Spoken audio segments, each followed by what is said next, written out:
자, 시간이 됐으므로 우리 이영애 권사님으로 부를까 목사님으로 부를까 모르겠는데 이영애 목사님 기도해 주심으로 시작하겠습니다. 하나님 저희한테 역사라고 하는 특히 역사를 기술하고 있는 책을 선물로 주셨습니다.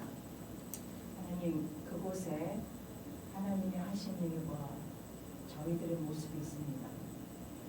늘 존경하고 늘 정말 열심히 하시고 계시는 원주 목사님을 통해서 하나님 역대기라고 하는 기록을 저희들이 정직하게 보겠습니다. 하나님 포로기 마지막 백성들한테 은혜로 주신 이 선물 같은 책이 저희들에게 오늘을 살면서 다시 해석되는 시간이 될 수 있도록 인도해 주세요. 원주쌤 많이 준비하시고 늘 많이 노력하시는 분이십니다. 전해주실 때 정말 그분의 긴 준비의 시간들이 잘 녹여져서 저희들에게 전달되는 은혜의 시간이 될 수 있도록 원주 목사님을 지키시고 인도해 주십시오. 예수님의 이름으로 기도드렸습니다. 아멘. 기도 감사합니다. 역대기를 줌인해서 보자 이런 제목으로 한 말씀 섬기고자 합니다. 줌아웃, 줌인 하면은 보통은 뭔가 대상을 볼 때인데요. 그 성경을 통전적으로 쭉 볼 때 크게 성경별로 어떤 히스토리를 퉁으로 쳐서 본다는 것은 줌아웃에서 보는 겁니다. 줌인에서 보는 것은 한 구절 한 구절 그 속에 원어가 어떤지 그 부분에 있어서 맥락이 어떤지 살펴보면서 전후의 의미를 그 속에 담긴 하나님의 의미를 그 하나님의 뜻을 살피는 거죠.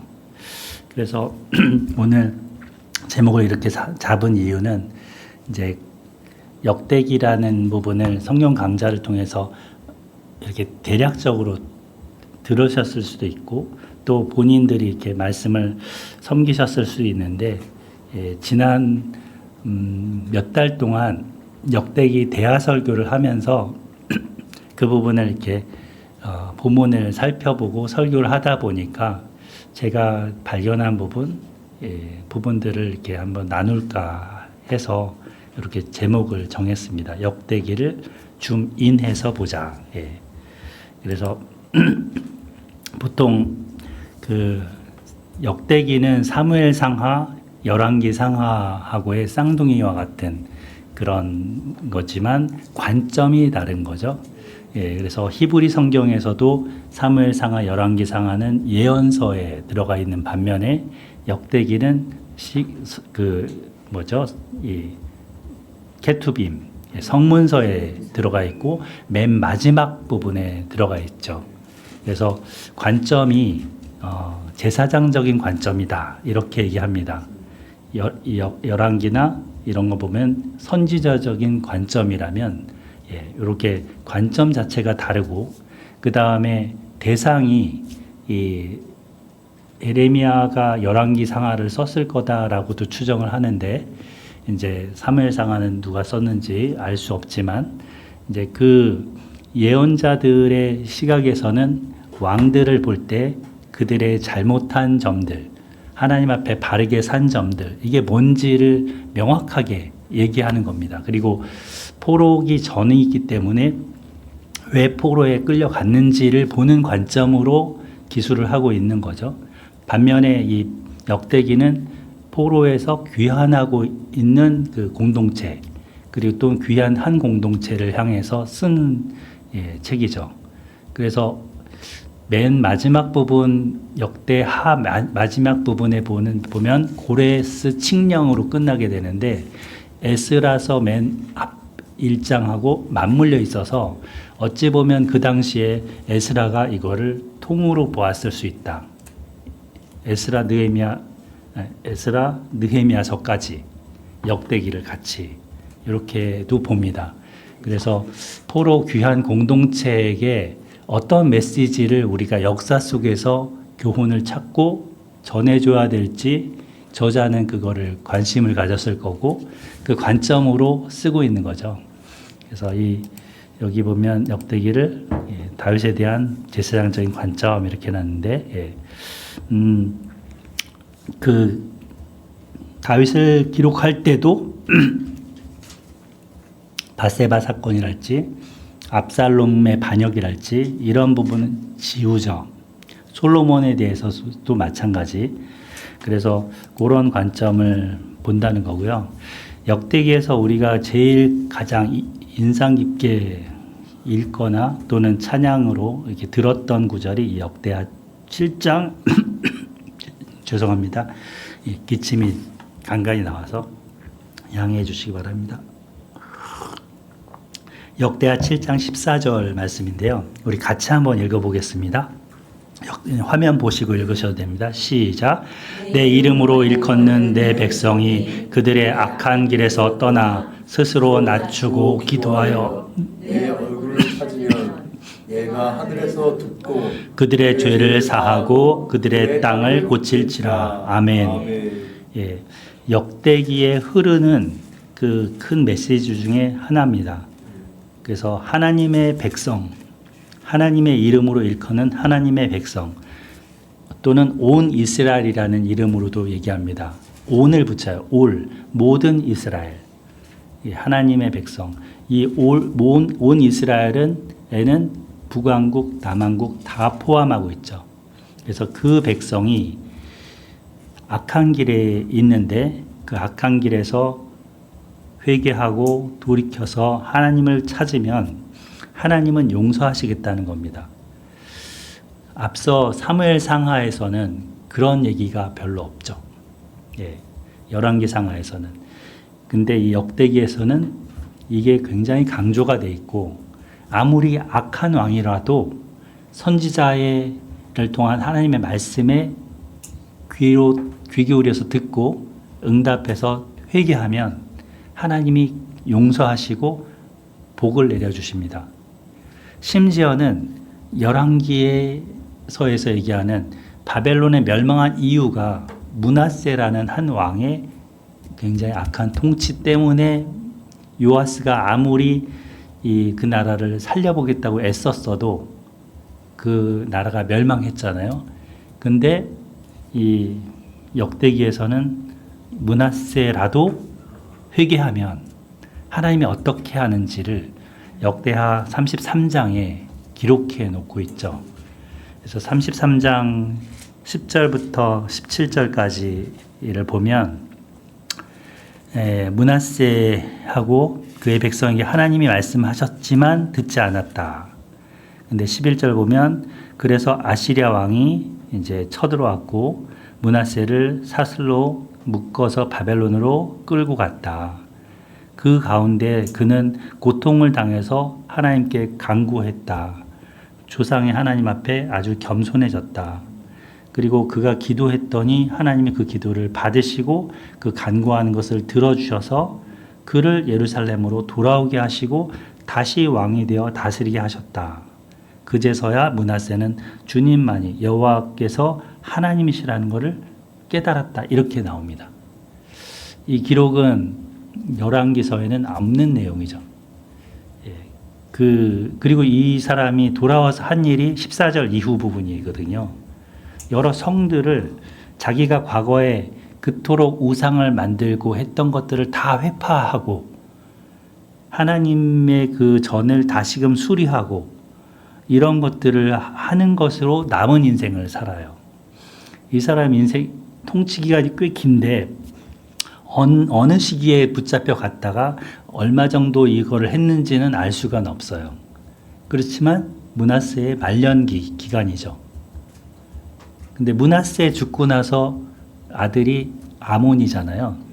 그 아몬이 2년 통치하거든요. 그도 과거의 므낫세처럼 악을 행했어요. 근데 아몬 다음에 누구죠? 요시아예요. 요시아가 8살에 왕이 돼요. 그리고 16살에 자기 하나님을 알았다라 그래요. 그리고는 이 뒤에 있는 33장 이 뒷부분에 있는 이 수리하는 거 있잖아요. 그거를 사명감으로 해요. 어디서 이 요시야의 신앙이 왔을까? 물론 예레미야도 그 당시 활동을 했었고 많은 여러 선자가 있을 수 있겠지만 이 역대기만 놓고 보면 므낫세의 영향이 있지 않겠나 싶은 거죠.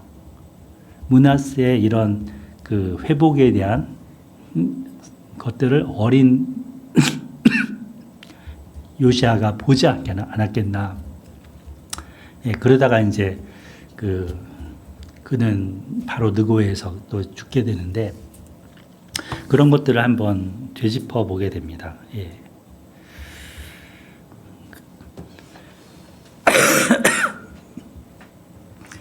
그래서 사실 그 역대기에서 이 두 가지만 보더라도 사실 역대기 공부는 충분히 할 만하다. 예. 그 보통 이렇게 죄를 조도순이나 뭐 이런 그 끔찍한 살인범이나 강간범들이 그 죄를 짓고 감옥에 가서 회심한다는 얘기가 있잖아요. 예. 그러한 비슷한 얘기지 않을까요? 므낫세의 회개는. 예.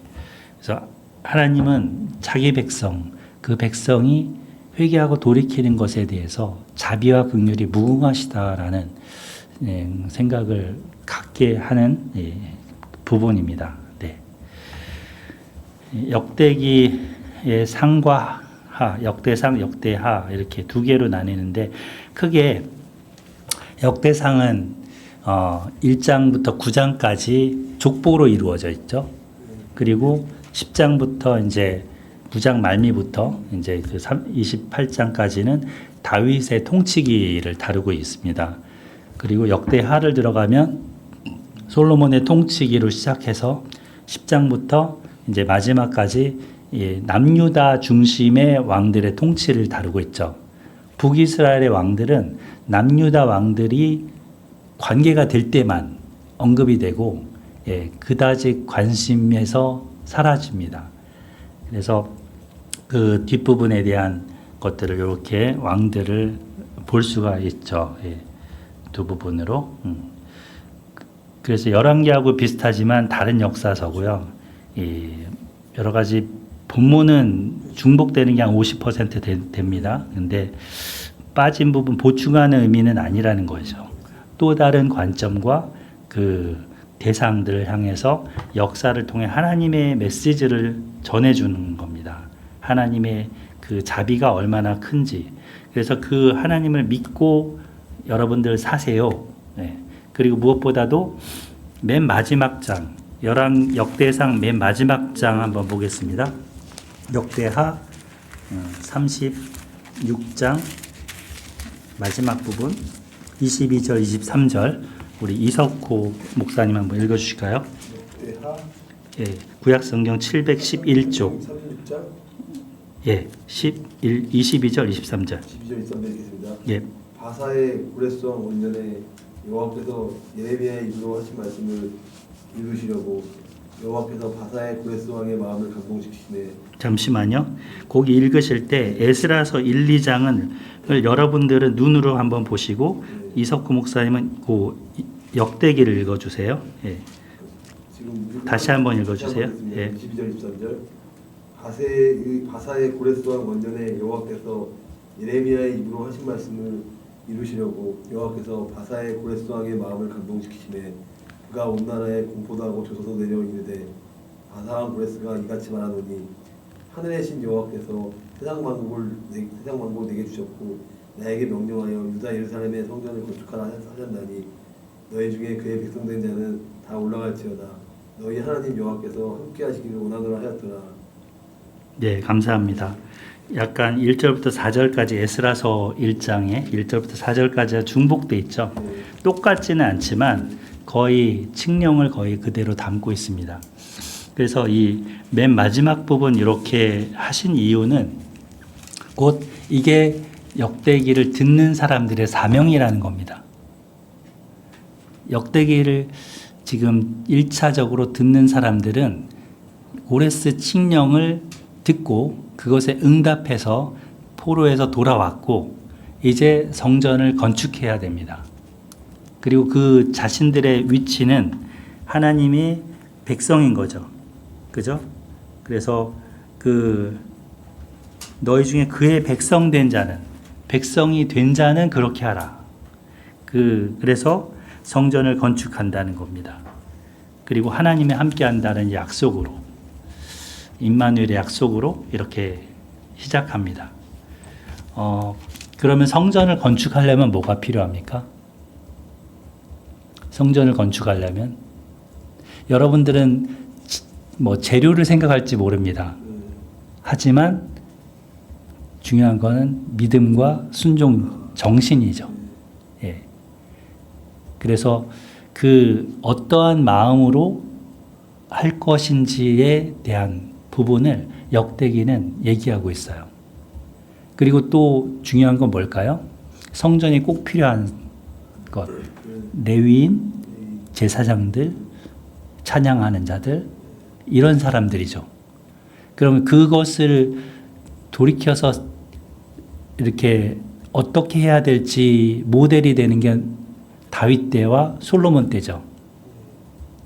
다윗 때와 솔로몬 때에 레위인들이 어떻게 했는지, 제사장들이 어떻게 했는지, 또 찬양하는 사람들이 어떻게 했는지, 그거를 다시금 드러내서 이거를 이제 가르치고 배우게 하는 겁니다. 그래서 이 부분이 굉장히 강조가 돼 있죠. 또 중요한 게 뭘까요? 성전을 과거에 어떻게 세웠는지 알아야죠. 솔로몬 성전, 그래서 성전의 그 규격, 크기, 뭐 모양, 그 다음에 재료가 어떻게 왔는지 뭐 등등을 역대하는 상세하게 다루고 있습니다. 예. 그래서 그 1차 독자에게 정말 해주고 싶은 게 뭐였는지를 알면, 예, 보통 이제 그 우리 국민교육 현장처럼, 예, 우리는 역사적 사명을 따고 이 땅에 태어났다 하면서 하잖아요. 그와 같은 어떤 명제를 가지고 시작을 합니다. 그래서 다윗 왕에 대해서도 뭐 이제 그렇게 한다는 거고요. 이 부분은 그냥, 예, 보겠습니다. 이것도 넘어가고요. 구조에 대한 건데요. 과거에 이거 한번 슬라이드로 제가 만들었던 건데 이거는 쭉 그냥 넘어갈게요. 뭐 이제 패턴도 있고 뭐 이래요. 예, 여기서부터 볼 건데 역대기 대하절교의 제목하고 챕터를 나눈 거를, 예, 했던 거예요. 그래서 1장부터 3장까지, 뭐 4장부터 7장, 6장부터 9장까지, 여기가 족보거든요. 족보를 세 번에 걸쳐서 했었어요. 그래서 하나님이 주신 언약 안에, 예, 그 이름들을 기억하신다. 우리는 그냥 아담, 셋, 에노스, 게난, 마할랄렐 이렇게 하면서 그냥 이게 무슨 이름이 이렇게 어려워 하면서 읽기 쉽지만 하나님은 이 한 사람 한 사람이 별 같은 존재라는 거예요. 아브라함에게 무뼈를 셀 수 있나 보라 했던 것처럼 이석호, 현안나, 이영애, 우리 정지연, 하광수, 이 이름들이 하나님께는 별 같은 이름들인 거예요. 그래서 별처럼 박혀 있는 그 이름들을 하나님은 기억하신다는 거죠. 누가 누구를 낳고 그 계보가 어떻게 되고, 예, 그런 것들을 좀 살펴보는 시간이었어요. 그리고 4장부터 7장 또 6장부터 9장 여기서도 이제 DNA라고, 예배를 드리는 DNA, 예배자의 DNA, 찬양을 드리는 DNA, 기도의 DNA, 그 하나님의 백성이면 그 핏줄 안에 흐르고 있는 DNA. 하나님의 백성 아닌 사람 기도하는 거 본 적 있어요? 기도 안 합니다. 하나님께. 하나님의 백성이 기도합니다. 하나님의 백성 아닌 사람이 찬양하는 거 본 적 있어요? 안 합니다. 하나님의 백성이 찬양합니다. 그거는 이 하나님의 백성 안에 흐르고 있는 거죠. 예. 그리고 대대로 물려가는 거죠. 그거를 이 1장부터 9장 안에 담고 있습니다. 그래서 흔들리지 않는 뿌리, 회복의 예배, 뭐 이렇게 이제 제목을 잡았었던 거고요. 그 뒷부분은 조금 더 하면서 볼게요. 이 언약 안에서 이름이 기억되는 은혜인데 이제 포로에서 바벨론 포로에서 귀환할 때의 모습은 이랬을 거라는 거예요. 다 무너져서 폐허가 되고 이제는 복구해야 될 곳이 너무나 많은 상태. 그런 상태에 돌아왔다는 거죠, 백성들이. 여자들은 잘 안 돌아왔을 거라고 하던데 아기가 있어요. 예. 여기서 1장에 보면 아담부터 시작하죠. 아담, 셋, 에노스 이렇게 시작합니다. 이 대수가 노아 때까지가 10세대입니다. 수를 세보면 그래서 거기 어디까지냐면 1장 4절까지 노아 이렇게 나오잖아요. 세 보시면 10명이 딱 돼요. 그죠? 그리고 노아부터 보면 이제 5절부터 노아의 아들 4절부터 나오는데 4절 셈, 함, 야벳 이렇게 나오죠. 셈이 큰 아들일까요? 이거를 그 창세기 10장 원문 가지고 이렇게 분석을 그 권상달 교수님이 해주셨었는데 네, 아무튼 이렇게 이제 나오고 셈으로부터 또 아브라함까지 10세대예요. 세보면 아브라함까지 그래서 24절까지 이제 아브라함이 등장을 하는데 24절에 그 셈, 24절에 셈 이렇게 끝나죠. 셈 이렇게 끝나죠. 그리고 나서 아브라함이 28절에 등장합니다. 아브라함, 이삭, 이스마엘이라. 근데 이 여러 자손들이 나오지만 그 계보는 하나님의 백성의 계보로 내려갑니다. 그래서 아브라함이 봤던 그 별들, 하늘의 무별들이 이름들이라는 거고요. 그리고 여기 온 이스라엘에다가 제가 빨갛게 글씨를 표시해 놨는데 이 역대기 기자는 온 이스라엘이라는 이 명칭을 굉장히 강조해서 자주 씁니다. 온 이스라엘. 그래서 이 이스라엘 야곱도 야곱이라고 이름을 쓰지 않고 이스라엘이라고 씁니다. 언약 안에 있는 이름이기 때문에 그래서 야곱으로부터 흘러나왔던 12 그 자손들, 그 지파들의 각각에 대해서 이렇게 언급을 하면서 온 이스라엘. 열왕기서에는 온 이스라엘이라는 표현이 별로 없어요? 네. 찾아보죠. 네. 온이라고 할 때 온이 모든 콜 할 때 히브리어로. 예. 그래서 콜 이스라엘. 이렇게 되는 거죠. 그래서 다윗이 이제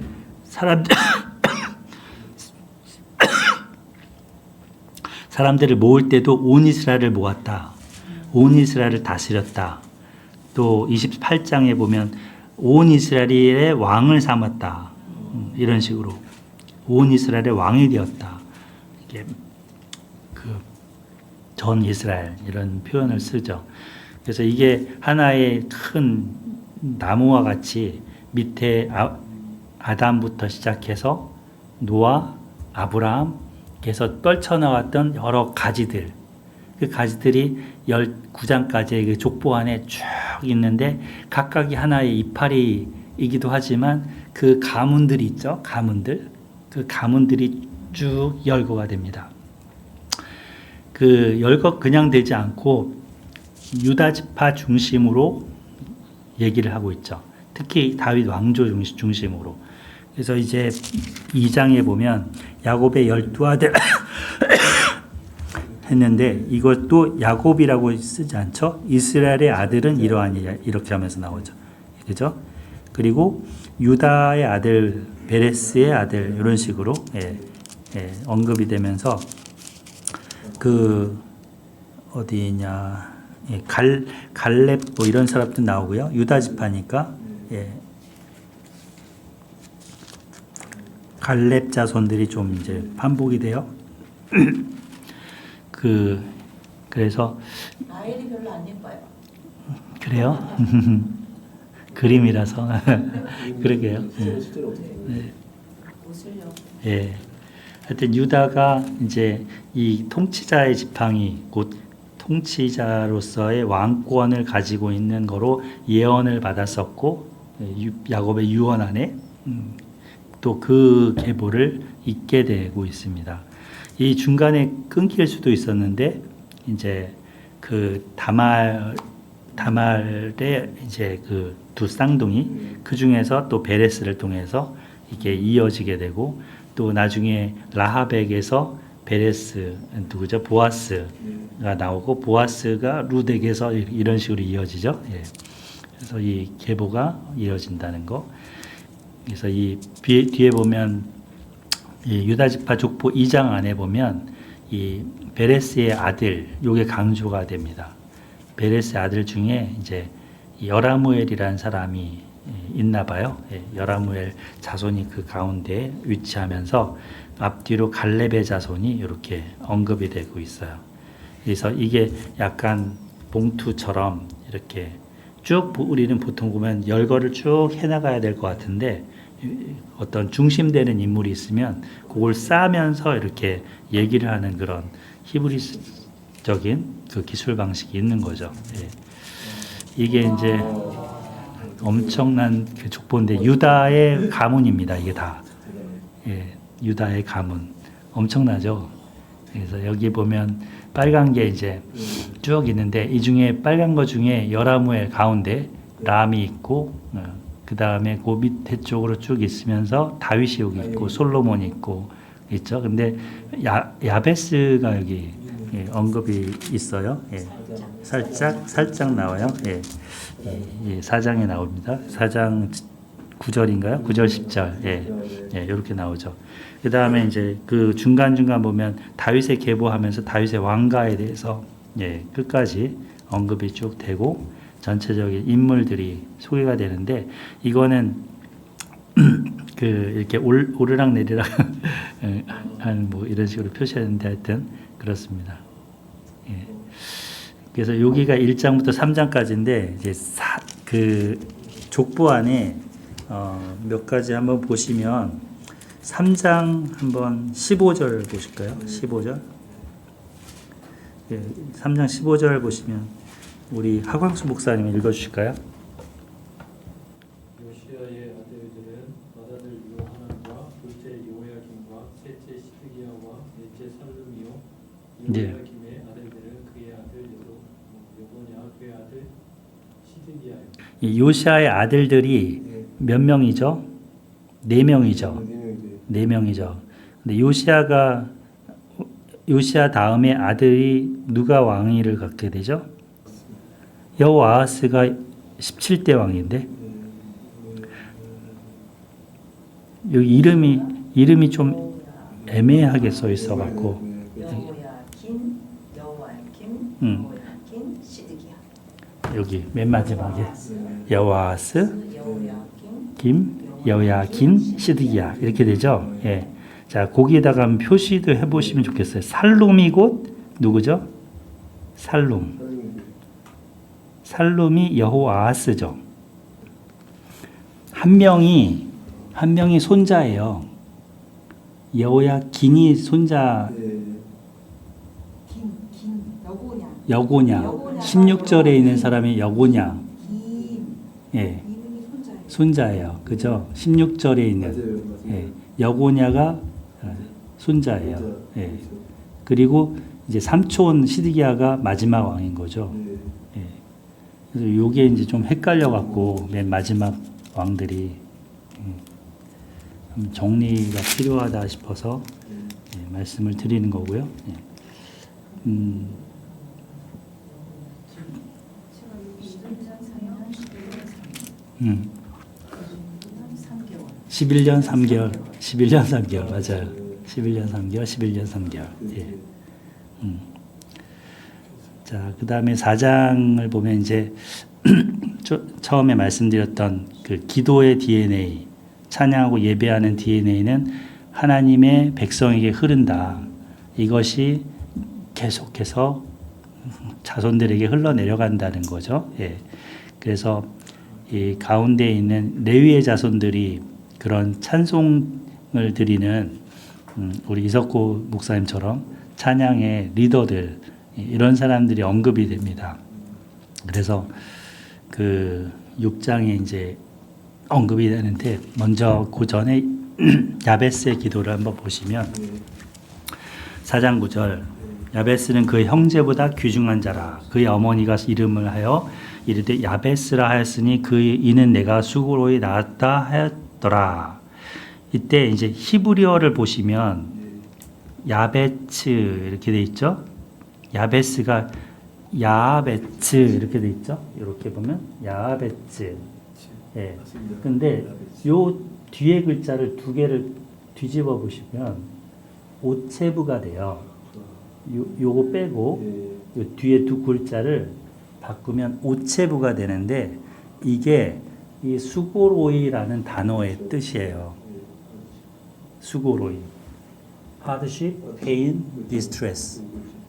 그래서 그 엄마가 워드 플레이를 한 거죠.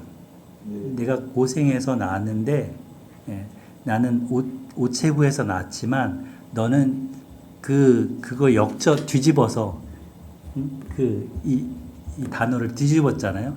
너의 인생은 뒤집어서 이 페인한 인생이 아니고 역전된 인생, 뒤집힌 인생, 잘 되는 인생이 되기를 바란다 이런 거죠.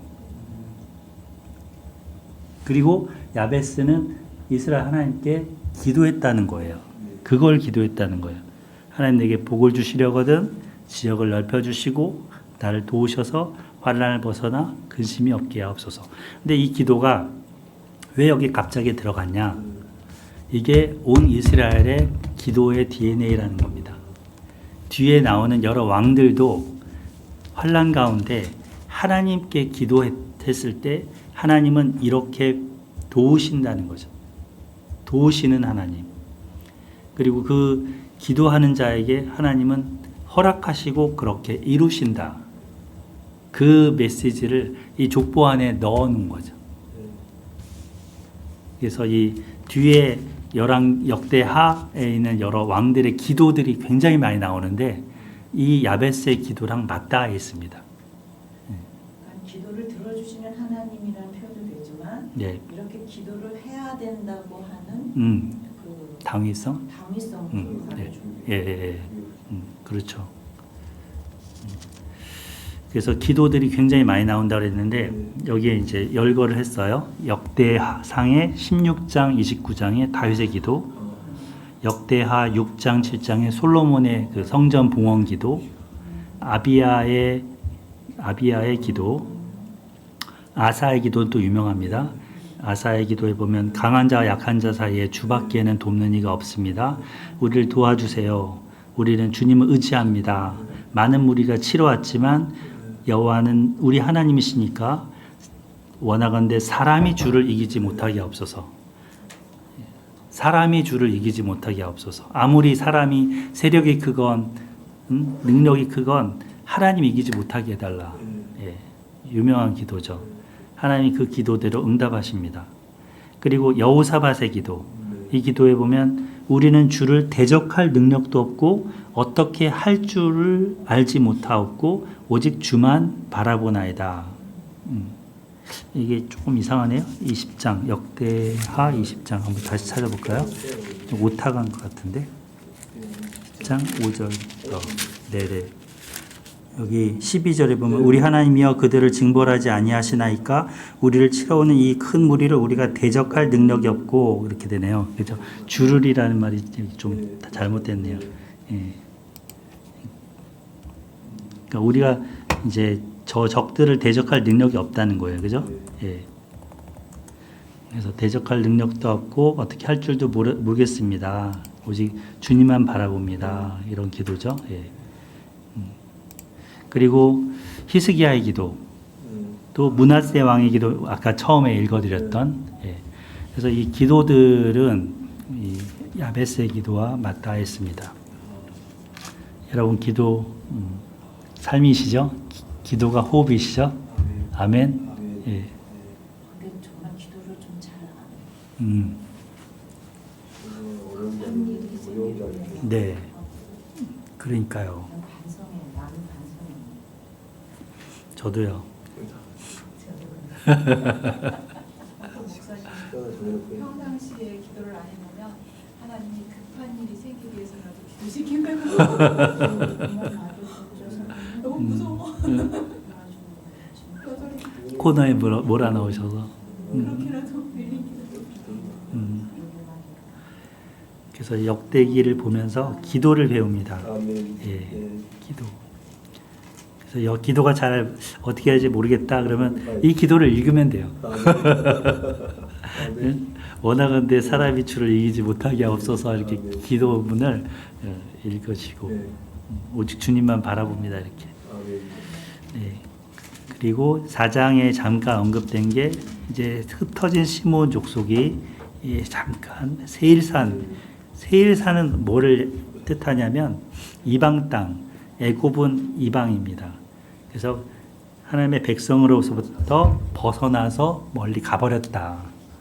이런 거죠. 예.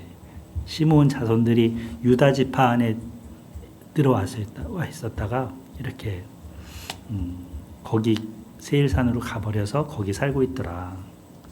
그런 얘기죠. 예. 그 다음에 두 지파 반에 대해서 르우벤, 갓, 므낫세 지파가 언급이 되는데 이 지파도 BC 722년에 아시리아에 멸망을 하면서 이제 어디 뭐 이곳저곳에 흩어져서 살게 됐다는 얘기가 나오죠. 예. 근데 그들도 이런 역사에 보면 하나님께 도움을 입고 기도했을 때 하나님의 응답을 받았던 사건이 있다라는 것을 언급을 하고 있어요. 이게 역대상 5장 18절부터 20절까지인데 이들의 모습을 이렇게 기록해 놓은 것은 온 이스라엘 안에 이들도 있다는 거죠. 그들도 이러한 DNA를 갖고 있다는 거죠. 하나님께 기도하는 DNA. 또 요거는 에브라임의 아들의 죽음과 형제의 위로인데 어떤 재앙을 여기 읽어보면 7장입니다. 7장 21절부터 23절까지입니다. 우리 23절을 우리 한나 사모님 읽어주실래요? 7장 23절. 역대상 7장 23절. 그리고 에브라임이 그의 아내와 동침함에 임신하여 아들을 낳으니 그 집이 재앙을 받았으므로 그의 이름을 구리아라 하였더라. 네, 요것도 이제 히브리어를 알면 조금 도움이 된다는 거거든요. 그래서 이게 재앙이 라아예요. 라 여기 이쪽으로 읽게 돼요. 재앙으로 이렇게 되죠. 이것도 보면 라아가 있죠. 근데 여기는 뭐뭐 안에 이런 뜻이에요. 예, 그래서 재앙 속에 있어서 그래서 부리아라고 했다. 이게 요 글자가 이렇게 똑같이 가잖아요. 이름이. 그래서 우리는 한글로 읽으면 이건 전혀 안 들어오는데 히브리어 원문을 이렇게 보면 이렇게 의미가 왜 이렇게 졌나 이런 걸 이해할 수 있는 거죠. 요셉의 아들, 요셉의 두 아들 중 므낫세, 에브라임이니까. 근데 이 얘기가 창세기는 없어요, 그죠?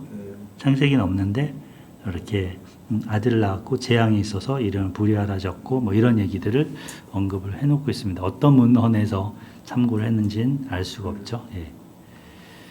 자, 그래서 찬송 직분을 받았던 직분들 6장에서 이제 레위 지파의 그 지휘자들이 세 사람이 특히 유명한데 헤만, 아삽, 에단 이 세 사람이 다윗 시대 때의 그 성가 대장들이죠. 그죠? 그래서 아삽이나 이런 에단 이 사람은 시편에도 이제 저작 서적으로 있고 헤만 그래서 이분들의 어떤 직분을 얘기를 하고 있습니다. 그래서 찬양의 직분, 기도의 직분 이런 거를 우리가 하나님의 백성이라면 우리도 할 뿐 아니라 우리 후대에도 물려줘야죠. 아멘. 아멘. 예, 예. 자녀들에게도 스스로 기도하도록 그리고 이제 뒤에 6장 9장을 다뤘는데 이제 6장 9장에서 레위 자손들, 베냐민 자손들 이런 자손들 그래서 이 족보라는 거는 우리 과거를 기억하게 합니다. 그리고 앞으로 우리가 어떻게 살아야 될지에 대한 나아갈 방향을 찾는 그런 것입니다. 그래서 이 예배자로서 특히 레위가 이제 레위 지파가 나오는데 레위 지파 중에 중요한 게 제사장 족보입니다. 제사장 족보인데 레위의 세 아들들 게르손, 고핫, 무라리 이 자손들 중에 이제 그 모세, 아론 할 때 아론의 아들 4명이 있고 2명은 다른 불을 들이다가 죽었고 그죠? 나답과 아비후는 죽었고 엘르아살과 이다말이 있는데 엘르아살로부터 흘러내려오는 게 대제사장 가문이죠. 예. 그래서 비느하스 뭐 쭉 연결되는 그런 가문이죠. 그리고 그 잠시 시편에 이 세 사람의 찬양 시편이 있어서 하나하나 좀 살펴봤었어요. 해만 같은 경우는 나를 깊은 웅덩이와 어둡고 음침한 곳에 두셨습니다. 주님은 내게서 사랑하는 자와 친구를 멀리 떠나게 하셨고 내가 아는 자를 흑암에 두셨나이다. 그러니까 인간관계를 다 끊어 놓으셨다는 거예요. 얼마나 힘들겠어요. 이렇게 하셔야 되나? 그러게요. 찬양사에 꼭 이렇게 하나님 예. 찬양을 하는 입술을 주셨으면서 이렇게 예. 이런 고통 중에 두셔야 되나. 하나님께 호소하는 기도문이에요. 그래서 시편 88편이. 그리고 에단 같은 경우는 다윗 언약을 붙들고 간구하는 건데 주님 주의 성실하심으로 다윗에게 맹세하신 그 전에 인자하심이 현재 어디 있습니까? 질문하죠. 계속. 여호와여 언제까지입니까? 스스로 영원히 숨기시겠습니까? 주의 노가 언제까지 불붙듯 하시겠습니까? 에단도 평탄하지 않은 것도 같아요. 그죠? 예. 아삽 같은 경우도 그래요. 마찬가지로 악인 때문에 자기 넘어질 뻔했고 시험 들었습니다. 비로소 성소에 들어가서야 그들의 종말을 알고 내가 좀 마음이 안심했습니다. 이거 근데 이 세 사람 다 고난 중에 찬양하고 있어요. 근데 이들이 다 성가대 대장들이었어요. 지금 서편제 동편제 보는 것 같네요. 맺혀야지. 그러게요. 그런 거죠. 그러게요. 고난 속에서 예. 찍어서 돼. 예. 그 신랑한테 좀 보여달라고 그래요. 안 보여줘요? 네. 그래서 찬송 직분 이 세 사람에 대해서 살펴봤고 포로 귀환 후에 이제 예루살렘에 자리 잡은 사람들 족보가 그 다음에 쭉 나와요. 그래서 이제 이름들도 처음 보는 이름들도 많은데 이 이름들을 근데 여기 보면 특징적인 것 중에 하나가 성전 문지기. 성전 문지기가 좀 귀한 직분이었나 봐요. 지금도 수리들이 예, 굉장합니다. 그런가요? 꼬리 사이. 그렇구나. 예. 예. 그래서 문지기들이 되게 언급이 많이 돼요. 예. 그리고 예배 용사들 이 부분 넘어갈게요. 예. 10장부터 이제 족보 끝나서 10장부터 할 때 볼 텐데 그 전에 이 사울의 족보가 9장 마지막에 언급되죠. 그래서 이 사울 같은 경우는 사울의 족보는 되게 짧게 나오고 사울의 생애도 너무 짧게 나옵니다. 그래서 그냥 언급만 하는 정도입니다. 그래서 이 사울의 비참한 죽음을 보면 사무엘상 맨 마지막 장에도 있지만 이 사람은 싸우다가 도망가다가 엎드러져 죽임을 당하여 엎드러지니라 이게 결말이에요. 예. 그리고 세 아들과 같이 죽임을 당하는데 싸웠는데 이겨야 되잖아. 하나님의 백성이면 싸워서 이겨야 되잖아요. 싸워서 이겨야 될 거 아니에요. 하나님의 백성인데 근데 그러지 않고 도망가다가 쓰러져 죽으니라. 예. 이게 결말인 거죠. 사울이 죽은 이유를 들고 있는데 그게 여기 세 가지입니다. 하나는 말씀을 지키지 않은 것, 두 번째는 신접한 자를 한테 물은 것, 그리고 여호와께 묻지 않은 것. 2번이나 3번이나 같은 거라고도 볼 수 있지만 또 다르게 구분할 수 있어요. 그래서 결국은 하나님께 묻지 않는 것 자체가 실패와 죽음의 원인이라는 것. 그래서 하나님이 그를 죽이시고 그 나라를 이새의 아들 다윗에게 넘겨 주셨더라. 사무엘 역대상 10장 14절. 요게 이제 10장 마지막 부분인데 사실은 블레셋이 죽이고 이렇게 표현할 수도 있는데 여호와께서 죽이셨다. 이게. 아이고 주여. 그죠? 맞습니다. 그래서 죽였다. 하나님이 죽이셨다는 거 자결했잖아요, 사실. 블레셋이 죽였다 또는 스스로 자결했다 이렇게 표현하지 않는 거예요. 하나님이 죽이셨다. 그래서 그 이유를 이 13절에 그 이유를 세 가지를 들은 거죠. 여호와께 범죄했기 때문이고 말씀을 지키지 아니했기 때문이고 신접한 자에게 가르치기를 청했던 것이고 여호와께 묻지 아니했기 때문이다. 그래서 이 부분을 묻지 않은 결과 맞습니다. 결국 죽음이 대가입니다. 그래서 반면에 다윗은 묻는 신앙입니다. 그래서 11장부터 보면 그 뒷부분에 다윗이 쭉 나오는데 그 중에 14장을 보겠습니다. 14장 10절을 우리 이석호 목사님 한번 읽어주실까요? 세상 14장 10절 다윗이 하나님께 물어 이르되 내가 블레셋 사람들을 치러 올라가리이까 주께서 그들을 내 손에 넘기시나이까 하니 여호와께서 그에게 이르시되 올라가라 내가 그들을 내 손에 넘기리라 하신지라. 아멘. 아멘. 14절도 읽어주실까요? 14절 다윗이 또 하나님께 묻자온데 하나님이 이르시되 마주 올라가지 말고 그들 뒤로 돌아 뽕나무 숲을 맞은편에서 그들을 기습하되. 네, 감사합니다. 아멘. 둘 다 물어 이르되 묻자온데 이렇게 나오죠. 그러니까 처음에 이 방법을 하나님이 알려주셔서 승리했는데 그 13절에 또다시 올라왔을 때 다윗은 이전에 하나님 응답을 그냥 그대로 한 게 아니고 또 물어요. 이번에는 방법을 이제 숨어 있다가 기습하는 걸 알려주신 거죠.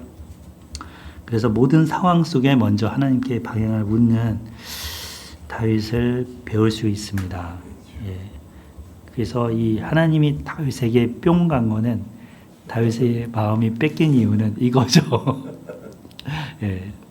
그래서 모든 왕들의 기준이 너는 다윗 같지 않아. 너는 여로보암 같아. 뭐 이런 식으로. 그 기준은 묻는 것. 아멘. 묻는 것. 보통 우리는 기도를 단순히 뭐뭐 해주십시오라는 요청으로 보통 생각하는데 어떻게 해야 될까요? 라고 묻는 것. 여기서 다윗에게서 배울 점이죠. 묻는 기도에 대해서 조금 더 자세하게 네. 알고 싶어요. 그냥 허공에다 물어봤는데 뭐 반응이 없어. 내가 당신한테 묻잖아요. 반응 묻잖아요. 아무리 반응이 안 올 때도 있지만. 그치. 남자들 좀 그래. 바위. 그래도 막 쫄으면은 오잖아요. 하나님 도대체 뭘 하시는지 모를 때가 가끔. 그러게요. 그러니까 여기서 다윗에게 물었을 때 하나님이 이렇게 하라 그랬잖아요. 다윗은 이렇게 해주시는데. 우리 좀 해주지 않나? 아닌가? 똑같아. 원래는 똑같지 않나? 원래는 똑같죠. 우리하고 틀리는 게 다른 역사실 것 같아. 답을 응답을 환상이나 무슨 꿈이나 그런 거 시작하기로 하시는 거예요? 대답을? 보통은 그건 아니죠. 마음의 평안, 여러 가지 있지. 주로 마음의 평안. 하자. 마음에 이건 동일 성도들하고 함께 너무 궁금해요. 나누고 구체적으로. 이런 굉장히 중요한 기도예요. 그 너무 모호해. 네. 물어라 하나님께 물어라. 근데 왜 묻는 왜냐하면 하나님 응답이 별로 없어 보이니까. 음. 아니 진짜 솔직히 얘기해서 복제 주고 무당 점쟁이한테 물어가. 점쟁이한테 물으면 반응이 와요. 최소한 그만큼.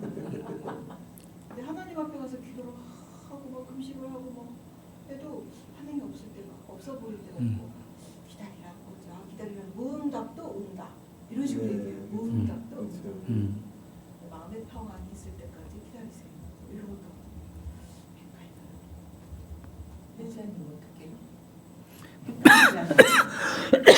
헷갈려요. 저도 헷갈려요. 솔직히 다를 게 없어요. 아내랑. 근데 이제 성경을 많이 담아두라.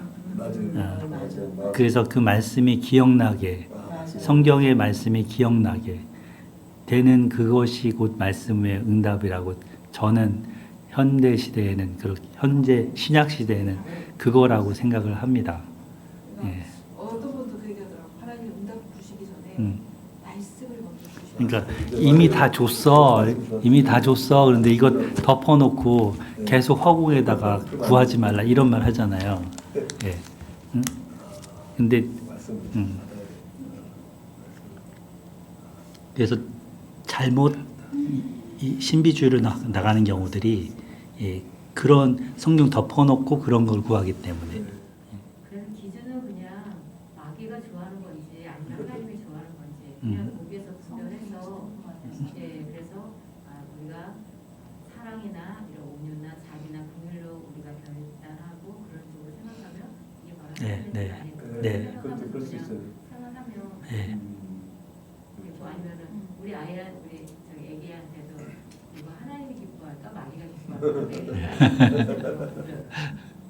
맞아요. 속상해하고 화나고 막 짜증내고 막 고집하고 그러면은 누가 좋아할까? 그러면 막 자기가 싫은 거 다 돼요.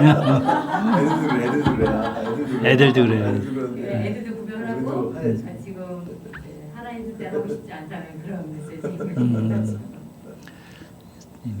그래서 기도에 대해서 한번 생각을 깊이 하게 됐어요. 이 부분. 우리는 요청을 보통 기도라고 생각하는데 다윗은 묻는 거였고 사울은 묻지 않는 거였고 묻지 않는 것에 대가는 죽음이었고 엄청난 사울의 인생을 할 것이냐 다윗의 인생이냐 먼저 물어야 되는데 어떻게 하면 잘 물으면서 살아낼 것인가. 그러니까요. 인생이 너무 길어. 그러니까요. 너무 길어가지고 내가 잘 모를 때 관계성이 좋을 때 주님을 딱 만나면 정말 럭키인데 잠깐 헷갈려가지고 묻지 않을 때 주님을 만나면 이건 진짜 끔찍하잖아. 맞아. 자, 다윗이 용사였던 것처럼 부하들도 용사였습니다. 그래서 역대상 11장 12장으로 가면 이제 3명 용사들 언급을 하는데 한 사람은 한 번에 적 300명을 죽이고 엘라살 같은 경우는 혼자 모두 다 도망가는데 혼자 남아서 그 전쟁의 흐름을 바꿔놓는 이런 사람이었고 분하야라는 사람은 눈 날리는 날 사자를 쳐 죽이고 큰 애국 군인을 막대기로 물리쳤다라고 나옵니다. 그래서 그 좋은 병사들이 나오고 이 이사갈 자손 중에도 보면 시세를 알고 이스라엘이 마땅히 행할 거를 아는 우두머리들이 200명이나 됐다라고 합니다. 그래서 어떻게 역사를 하나님이 이끌어가는지를 아는 거, 그리고 이 시대가 어떤 시대인지를 알고 거기에 헌신하는 거, 그런 사람들이 이 시대를 분별하는 사람들인 거죠. 그런 사람들이 또 역사를 바꾸어 놓기도 합니다. 아멘. 그래서 요시야는 맨 뒷부분에 나오긴 하지만 이 요시야도 보면 물으라라는 말을 하거든요. 그 책을 발견을 했는데 26살 때 이 책의 내용에 하나님이 뭐라고 하는 건지 물어봐라. 그래서 이 사람도 묻는 신앙이었고 그 물음에 하나님이 응답을 받았죠. 너는 평안히 묘실로 들어가게 될 거다. 근데 그게 바로 느고에 의해서 죽임당하는 거였어요. 요거는 이제 2부에 말씀을 드리도록 하겠습니다. 잠시 5분 쉬겠습니다. 감사합니다. 너무 좋아요. 예.